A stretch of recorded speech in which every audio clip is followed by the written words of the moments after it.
Welcome to the Den of Discussion. I'm your host, Douglas Robbins. I haven't done a solo podcast in a while. I've been interviewing a lot of people, and I wanted to get back to it. So let's talk about the writing life, because that's what started all this, is writing. That's why I even started the podcast, because I wanted to talk more about writing and interview writers and publishers.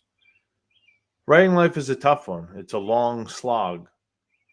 And when we're writing, we're doing something that's pure, that's expressive, that comes from within and from this other sacred place, if you will.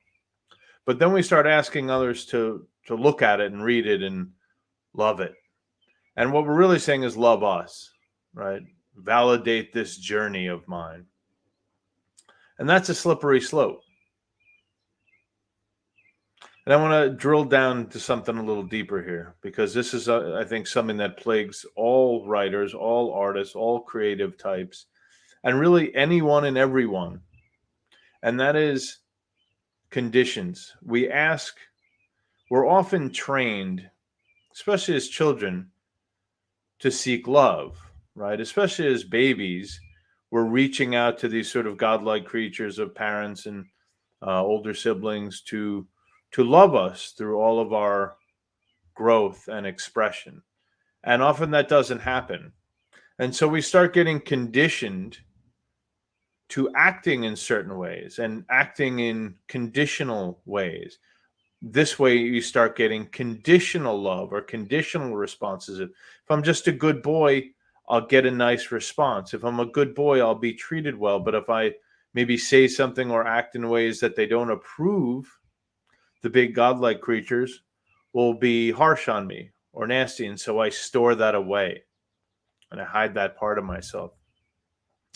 And so as we grow, we still maintain those beliefs, that point of view of conditional responses, right? And conditional responses are very dangerous for an expressive soul, because expression is not designed for conditional responses.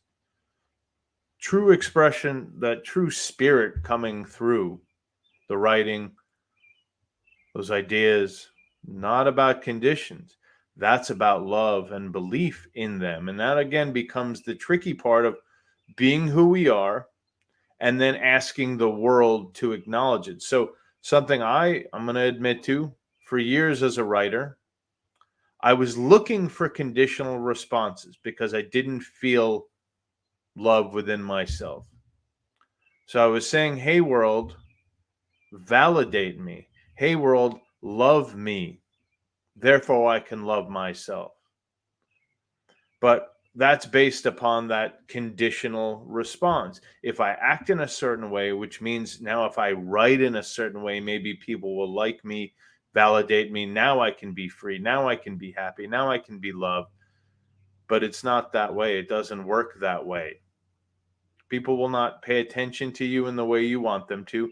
They will not love you in the way that you want them to, other than people that you're in love with or that are in love with you, and maybe some people here and there along the way. But when you're fighting, when you're clawing to stay afloat as a writer, and when you hit those dark patches, and you will, of why the hell do I even write? No one cares, or whatever the process you're going through, whatever the system, that you're struggling with, because writing is very isolating.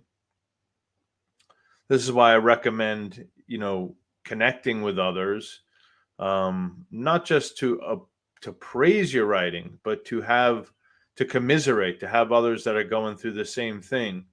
So it's not so heavy alone, because those dark times will come and will claw at you. And those doubts will creep into your mind to stop writing. And I'm going to give you a couple more little pieces that have really saved me. And that is, you don't write because someone else loves you. You write because you love it. And there's a huge difference in saying, I'm acting from a conditional place here, world. You show me that I'm good. You show me that I'm worthwhile. But you didn't love it because they loved it or not. You didn't love it. They didn't even exist when you were loving it, when you were doing what you loved, what you were passionate about, what you cared about. You don't love something because they love something, because they approve of your love, because they approve of who you are. Now, sure, your writing might need improvement. It might need, better editing. It might need, whatever, better story arcs, better character development, better, narration, better dialogue.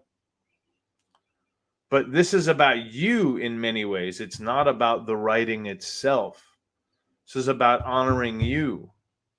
So there are going to be times when you're not sure if you should continue writing because XYZ didn't like it, or the agent didn't pay attention to it, or you didn't get it published, or whatever it might be. Most of that is irrelevant. Most of that has nothing to do with your ability as a writer. It has to do with your ability to continue moving forward when people aren't praising you. And this comes back to, you do it because you love it, because that's who you are, not because someone has validated it in a conditional response. They might love it, they might not. But this is the crux of everything, is holding on in those dark times because it's who you are. It's because of what you love.